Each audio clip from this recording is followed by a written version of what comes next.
this is Mr. Mega Man Fan. Like, share, comment, subscribe. You know all the things to do. I honestly thought that finding Mega Man games to play on Sega Genesis for Mega Man was going to be the hardest part of the job. Unless you count playing Mega Man for Game Gear using the analog Mega SG Game Gear adapter, there's pretty much nothing else other than Mega Man The Wily Wars, right? But I already found Mega Man X in Sonic the Hedgehog 2, and I also found this fan-made sequel to Mega Man The Wily Wars. And as you already saw from the intro, it's called Mega Man The Sequel Wars, appropriately enough. And it takes levels from Mega Man 4 and remakes them for Sega Genesis, along with a exclusive hard mode version of the Skullman stage, which apparently is going to be a thing for all of the different Robot Masters and not just Skullman. But as you can see, these are loving recreations done with the color palette and sprites of the Sega Genesis, but almost one-to-one with the original Mega Man game. And only 4 of the Robot Masters have been programmed into this early version of the Sequel Wars, other than the aforementioned Extreme or exclusive Skullman stage. Actually, to be honest, I don't know which EX stands for, Extreme or Exclusive. You could definitely argue Extreme, because if you're playing it based on the original Skullman stage, you're going to be quite confused and in for a rough time. To give credit where it's due, this remake/remix/sequel wars is being done by Sokzagelo. That's probably not how you pronounce it, but it's spelled Sokzagelo.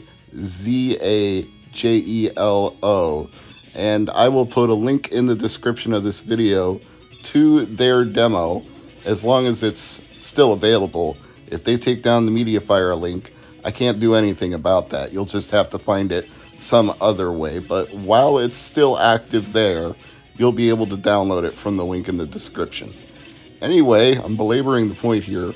Sokzagelo is behind this project and has a team assembled to help them work on it, and I would say this team has done a very good job, because this feels like the Wily Wars. It feels like remixed music and updated 16-bit graphics, which is what the Wily Wars felt like compared to the NES 8-bit counterparts. So it is faithful. It keeps that spirit of bringing the 8-bit games to the 16-bit generation, and does so in a way that, again, if you know these stages, other than the EX version of Skullman, you're going to know what you're doing. And because it's a demo version, they've put all of the different Robot Master weapons in your inventory already.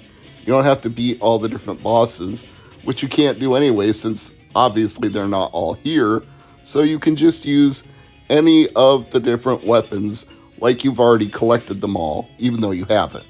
I can't really imagine how nerve-wracking it must be to work on a project like this, knowing that you're operating in the good graces of the intellectual property holders, and at any time they could change their mind and decide to shut you down. Capcom doesn't typically do that with Mega Man games, but we know that Nintendo does with Mario games, and a lot of other intellectual property holders feel the exact same way. They view fan tribute projects as taking money out of their wallets. Even though it can be demonstrably proven that's not the case, they still feel like they have to shut down anything that wasn't done by them, made by them, sold by them, because somehow it will hurt them. And wow, I just don't see why that would be the case in Mega Man The Sequel Wars, because the Genesis is a long since dead platform, and, well, people are not going to be worrying about a remake of Mega Man 4 when there's infinitely other ways to play Mega Man 4 on Legacy Collection, on various compilations released on many, many different consoles. It's not a problem. You can play Mega Man 4. They're still making money off Mega Man 4. Nothing about this hurts. In fact, if I were Capcom, and I'm not, I would take the exact opposite approach. I would look at the parallax scrolling, the quality of the music, the graphical design, the levels obviously working the way they're intended, And I would say to the people on this team, we want to take your unofficial project and make it official. We'll even contact somebody like Retrobit Publishing and create full box art and a manual and a cartridge, and we'll release it for Sega Genesis. What do you say? And this is the kind of thing that would get people very excited. Like a sequel to the Wily Wars for Sega Genesis? I know I said it's a dead platform, but just stop and think for a moment. There are still a lot of people like me who play and collect for that quote-unquote dead platform. And there are a lot of Mega Man fans who, even if they don't have a Sega Genesis, would happily buy a copy just to add it to their collection and then play a ROM of it on their computer. So I just can't see how that wouldn't be beneficial to everybody involved if they could all get on board. But there's a few things that would have to be done first. Maybe it's just the degree to which I've upscaled the image using the Analog Mega SG, but I do notice some occasional screen tearing now and then. It could also be because the original programmer might be living in a PAL territory, and this is a 50 Hz to 60 Hz issue. I'm not sure. I can't say if that's the case, but it's noticeable on Analog Mega SG, and I can't confirm if it would be on the original Genesis because I don't have that hooked up right now. But this is designed to work on original hardware, which is why I'm running it on the Analog Mega SG to show you that. Call it, but does it work on real hardware? And unlike what happened to me when I played Mega Man on the PC Engine, I can say this really does work on real hardware because the Analog Mega SG is a field programmable gate array console designed to mimic exactly the internal workings of a Sega Genesis. So I have no doubt that if I put this very same ROM into the EverDrive, into the Sega Genesis, it would work the exact same way as putting the Mega EverDrive Pro into my Analog Mega SG and playing it there. It'll work on your computer, it'll work in your EverDrive, it'll work on your Genesis, unless you have a really crappy third-party clone Genesis like an AtGames Genesis. Nothing on that works right, so this won't work on that either. You have to know those kind of limitations going in. But there are some other things they need to work on besides what I perceive as screen tearing, and I imagine it would be the same on any console. They also need to dial down the sensitivity of Mega Man doing the slide, because sometimes you can go into a slide when you weren't intending to and slide right into a pit or a row of spikes and kill yourself off.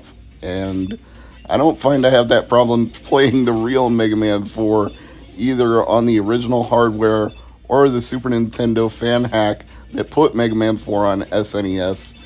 Either way, I don't have that issue where I accidentally slide when I didn't mean to, so maybe dial back the sensitivity just a little bit. But it looks great, it plays great, it sounds great. This is an amazing project, and even the screen tearing that I'm talking about doesn't happen all the time. It only happens most noticeably when you're doing a transition from one area to the next, like I just did there. You could see it as Mega Man was scrolling from one area down to the next. So I wouldn't call it a huge problem. I would just call it a minor annoyance. And it could entirely be on my end. It may not be this team's fault at all. So just try it for yourself on your own hardware, whether it's Genesis or Mega SG, and see what kind of results you get. Links in the description. It's free. It's fun. Go ahead and do it. There's no reason not to. I'm Mr. Mega Man Fan. This has been Genesis Does, part of Mega May 2022. If you like what I'm doing, please subscribe, share the video, leave a comment. A thumbs up is always appreciated. Smash that like button. And hey, I'll be back again tomorrow with something new for Mega May 2022. But in the meantime, in between time, take care of yourself and those you love. And it's Mental Health Awareness Month, so keep an eye on that. Keep your mental health in your mind and the mental health of others as well. Help those in need and reach out for help if you need it too. We're all here for you. This is a community of love. Peace out.